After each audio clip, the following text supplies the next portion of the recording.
ቀለል ያለውን ነገር ልንገርህ። አንተ ደግሞ ቆርጠህ አትስማ። ሙሉ በሙሉ ስማና ከዛ በኋላ ምንም ባታደርግም ኮፒ ሊንክ አድርግ፣ ሸር ዲዩት በማድረግ ትላንት ማታ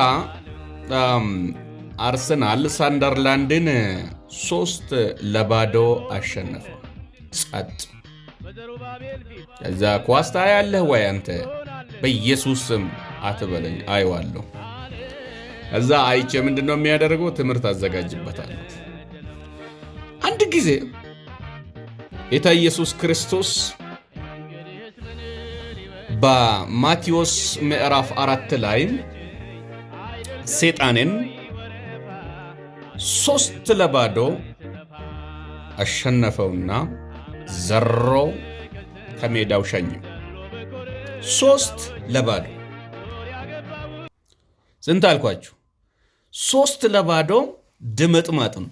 ማንኛውም በዚህ ምድር ላይ የምትጠቅሳቸው እኔ እከተላለሁ የምትሉት እንዲሁ ሲያሸንፍ አልተጻፈላቸውም። 3-0 አይገርማችሁ? አንድ ነቢይ ደግሞ የሆነ ጊዜ 3 ዱዓ ወይም ደግሞ 3 ጸሎት ጸልዮ ነበር። ከመቃብር ጥያቄ ላመልጠው አልችልምና አድነኝ፣ ከሐሰተኛ በዚህ መጨረሻ ዘመን የሚመጣው አድነኝ አልችልም፣ ከገሃነመ እሳት አድነኝ አልችልም ብሎ አንድ ጸሎት ጸልየዋል። ለዚህ 3ቱ ጸሎት ሁሉ ጌታ ኢየሱስ ክርስቶስ 3ቱንም መልስ ሰጥቷል። ሌላው ደግሞ ጌታ ክርስቶስ ኢየሱስ በዚህ ምድር ላይም እስከ ለዘለዓለም ባይገርምህ እንደ ክርስቶስ ኢየሱስ 3-0 ይህንን ዓለም ያሸነፈ ማንም የለም። ታምናለህ? ይህንን አንደኛ ሞትን አሸነፈው፣ ጸጥ 1-0። ሁለተኛ ኃጢአትን አሸነፈው፣ 2-0። ሶስተኛ ደግሞ ሙሉበት እስቲ። ሶስተኛው ሰይጣንን ድምጥማጡን መጥቶ አሸነፈ። ይሄ ታዲያ ከአርሰናል አይበልጥም?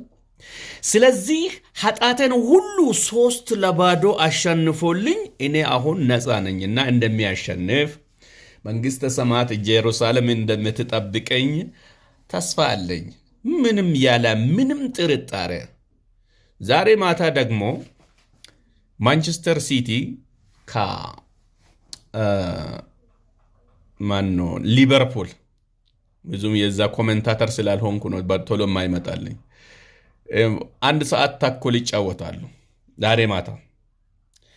ማን ያሸንፋል የሚል ግምት ውስጥ ነው ያለው። ማን ያሸንፍ ይሆን? ሲቲ ያሸንፍ ይሆን? ሊቨርፑል ያሸንፍ ይሆን? እንዴት ይሆን ይሄ ነገር እያለው እንደዚሁ ነው። እቺ ዓለም በክርስቶስ ካላመነች ማን ያሸንፍ ይሆን? በቃ እዛ ስንደርስ እናየዋለን ይላል። እንደዚህ ይሁን እባክህ። በጊዜው ተገላገል፣ በክርስቶስ ኢየሱስ እመን። ከዛ እንዴት ሊሆን ይሁን? ጀነት ነው ወይስ ገሃነም ነው የሚጠብቅ አትበል።